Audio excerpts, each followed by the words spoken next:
여호수아 7장 1절부터 9절 말씀인데요. 자, 우리 성경책이 없는 친구들이 친구들이 아니라 친구네요.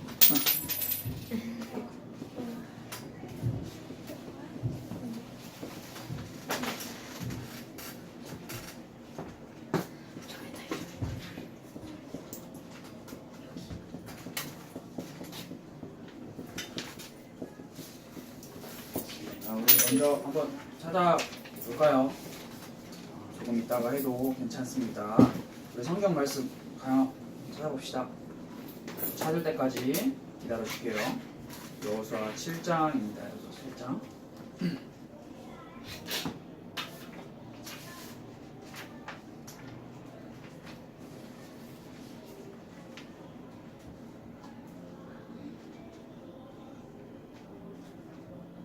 사사기 앞에 있습니다. 여호수아는.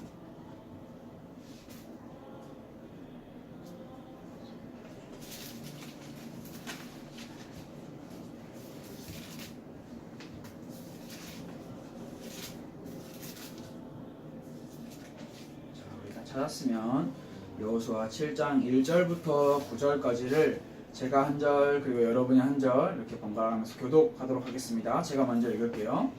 이스라엘 자손들이 온전히 바친 물건으로 말미암아 범죄하였으니 이는 유다 지파 세라의 증손 삽디의 손자 갈미의 아들 아간이 온전히 바친 물건을 가졌습니다. 여호와께서 이스라엘 자손들에게 진노하시니라.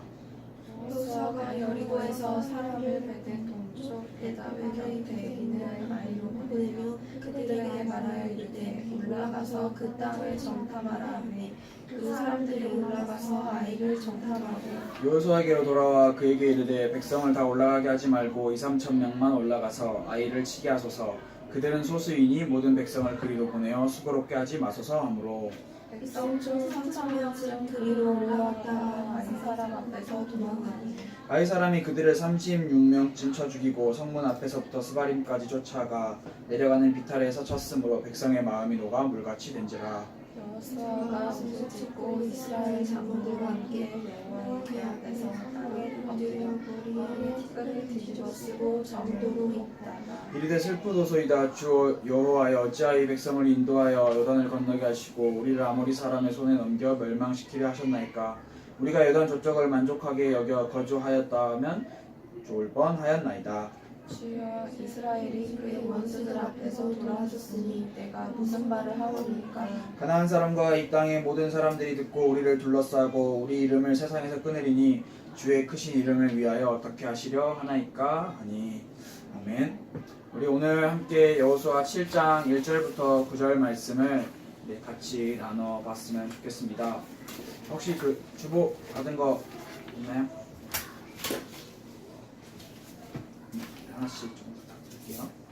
이 말씀 같이 보면 좋을 것 같아요.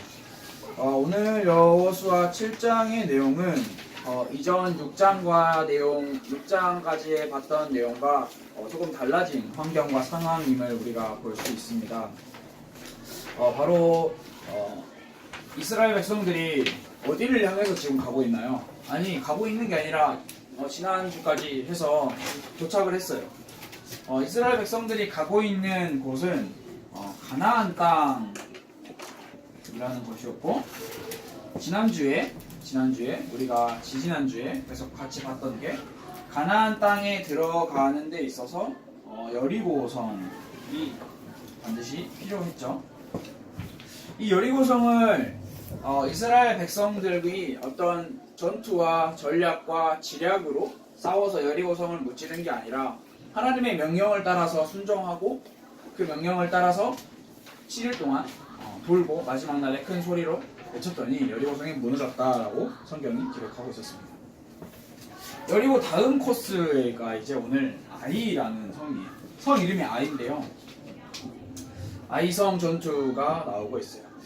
아이성은 여리고성에 비해서 비교적 작은 성이었어요. 하지만 우리가 오늘 7장 1절부터 9절 말씀을 읽은 것처럼 아이성에 대한 첫 번째 전투의 결과는 패배였어요. 실패였어요.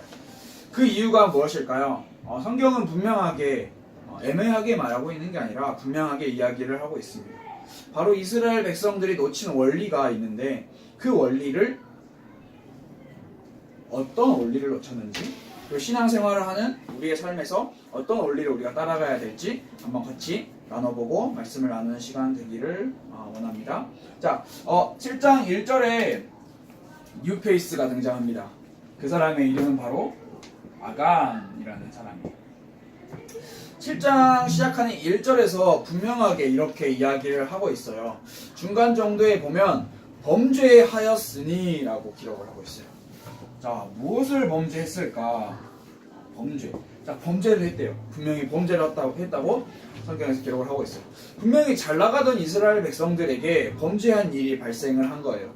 이전 사건이 여리고성 사건이었음을 우리는 기억하고 알고 있죠. 여리고성 점령 사건이었는데 아이성을 코앞에 둔 상황에서 범죄를 이미 했다라고 1절에서 말을 하고 있어요. 아직 아이성에 대해서 그 어떤 시도도 하지 않았는데 하나님이 이스라엘 백성들의 범죄함으로 인해 이미 진노하셨다라고 시작을 하고 있어요. 그러면 이 여리고성과 연관된 이야기라고 우리는 생각해 볼 수 있겠죠. 이 아간의 범죄를 미리 나중에 이야기 나오지만 1절에 보면은 분명히 이렇게 나오고 있어요. 이스라엘 자손들이 온전히 바친 물건으로 말미암아 온전히 바친 물건으로 말미암아 범죄하였다라고 이야기를 하고 있는데, 이 말은 우리 여리고성에서 우리가 함께 나눴었어요. 불살라 버릴 것과 살려야 할 것. 살려야 할 것은 라합과 그의 가족이었고, 불살라 버려야 할 것, 즉 불살른다는 의미는 모든 것을 다 태워가지고 하나님께 드린다라는 의미를 가지고 있다라고 우리가 지난주에 계속 공부를 했죠. 그런데 아간이라고 하는 뉴페이스가 하나님의 것에 손을 댄 거예요. 이 사건은 단순히 도덕적이고 윤리적인 도둑질의 개념을 훨씬 뛰어넘는 개념이에요. 왜냐하면 이 아간이 저지른 범죄는 인간과 인간 사이에 저지른 범죄가 아니라 하나님과 인간 사이의 범죄예요. 분명히 하나님께 드려야 할 물건, 하나님께 바쳐져야 할 물건을 인간이 손을 대버린 거예요. 엄청난 큰 범죄를 이야기하고 있죠. 그런데 여기서 참 극적인 사건이라고 할 수도 있겠지만 나중에 나오면 또 추가로 나오는데요. 이 아간이 범죄했다라는 사실을 이스라엘 백성들은 모르고 있는 것 같아요. 여호수아도 모르고 있는 것 같아요. 그래서 아이성이라는 곳에 정탐을 보냅니다. 정탐은 우리에게 조금 익숙하죠. 여리고성을 정탐하려고 보냈을 때 라합이라는 사람을 만났던 이야기를 기억해보면 우리가 정탐이라는 게 익숙하죠. 아이성에 정탐을 보냅니다. 그 정탐꾼들이 돌아와서 여호수아에게 한 이야기가 3절에 나와 있는데 요약을 해서 이야기를 하자면 소수다라고 이야기하고 있어요. 자, 소수가 뭐예요? 쉽게 말해서 적은 숫자라는 말이에요. 그래서 적은 숫자이니까 우리가 다 같이 아이성을 안 가도 될 것 같아요. 우리 중에 2-3천 명만 아이성에 가도 충분히 할 수 있을 것 같아요 라고 이야기를 해요. 자, 이 정탐꾼들의 보고가 긍정적이에요, 부정적이에요? 매우 긍정적이죠. 하지만 매우 굉장히 긍정적인 것 같은 사실 정탐꾼들의 마음에는 이미 여리고성을 점령한 그 사람들의 마음에는 아이성은 껌이다라고 생각을 했던 것 같아요. 그런데 이러한 보고와 이러한 정탐꾼들의 내용이 몹시 두려운 내용이에요. 왜 두렵냐면 여리고성을 정탐했던 정탐꾼들의 보고와 확연하게 완전하게 분명하게 확실하게 차이가 드러나는 부분이 딱 있는데, 그 부분이 뭐냐면 여호수아 2장 24절에 보면 이렇게 말하고 있어요. 잘 들어보세요. 또 여호수아에게 이르되 진실로 여호와께서 그 온 땅을 우리 손에 주셨으므로 라고 여리고성을 정탐한 정탐꾼들이 돌아와서 하는 이야기예요. 하지만 아이성을 정탐한 정탐꾼들은 여호와께서 아이성을 우리에게 주셨으므로 라고 보고를 하지 않고요. 뭐라고 말하냐면 그들은 소수이니 우리도 다 올라갈 필요가 없이 몇 명만 올라가도 될 것 같습니다 라고 이야기를 하고 있어요. 이러한 부분을 우리가 어떻게 생각해 볼 수 있냐면 하나님의 말씀이 전혀 담겨있지 않은, 하나님의 명령이 전혀 담겨있지 않은 그저 인간의 계획과 인간의 기준의 드러나 있다라는 부분이 있어요. 이 정탐에 당연히 따라오는 내용이 패배예요. 아마 이스라엘 백성들은 여호수아는 몹시 놀랐을 거예요. 아니 하나님께서 함께 하시는 이스라엘 백성이 고작 여리고성도 아닌 고작 아이성에서 패배를 하였다니 아주 놀라운 이야기죠. 이스라엘에게 첫 번째 사상자가 나타나요. 성경에서는 36명이라고 기록을 하고 있어요. 사실 이스라엘 전체적인 숫자에 비하면 36명은 그렇게 많은 숫자는 아니에요. 하지만 왜 36명이라는 숫자까지 이렇게 구체적으로 나열하면서 주목하고 있냐면 이스라엘 백성은 이스라엘 백성 그 자체만의 존재가 아닌 하나님이 함께 하시는 하나님의 군대 이스라엘 백성이었어요. 하지만 이렇게 패배하고 36명이나 죽었다라는 것은 하나님의 함께 하심이 없었다라는 사실이죠. 그리고 이스라엘 백성들에게 심리적인 표현 상태도 동반되고 있어요. 그 마음의 표현이 이렇게 기록을 하고 있어요. 뭐라고 기록을 하고 있냐면 5절 끝에 보면은 백성의 마음이 녹아 물같이 된지라 라고 기록을 하고 있어요. 이 표현도 조금 익숙한 표현 아닌가요?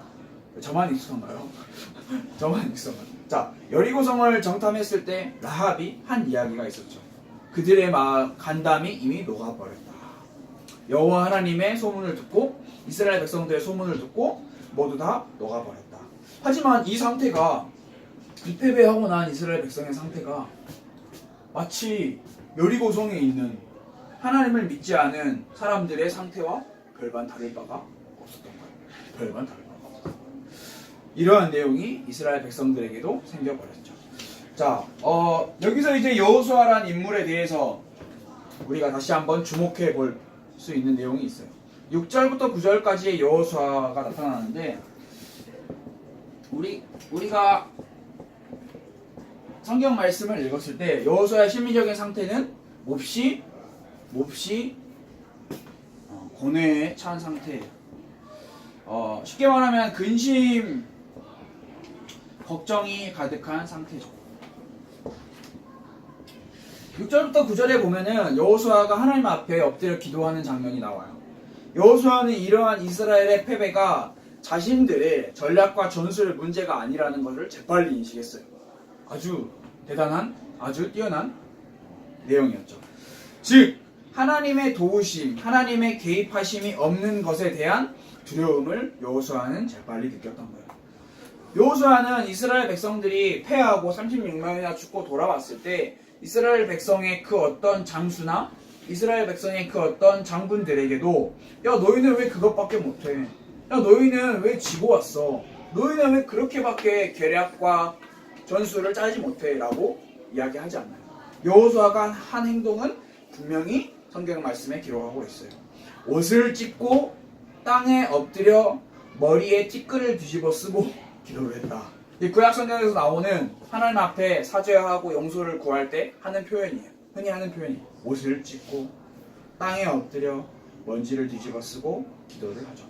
분명 우리가 알고 있는 여호수아는 승승장구했어요. 한 번도 패한 적이 없어.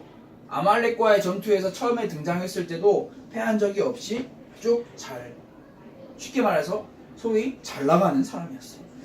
분명히 6장의 마지막 절, 우리가 지난주에 나눈 말씀에는 여호수아의 소문이 온 땅에 퍼졌다라고 이야기하고 있어요. 온 땅에 퍼진 여호수아가 곧바로 패배하고 그 마음을 하나님 앞에 온전히 내려놓고 있는 상황입니다. 자, 여기서 우리가 놓치고 있는 인물이 한 명이 있어요. 자, 처음에 등장했던 아간. 자, 아간도 분명히 이스라엘 백성의 무리 가운데 속해 있었을 거예요.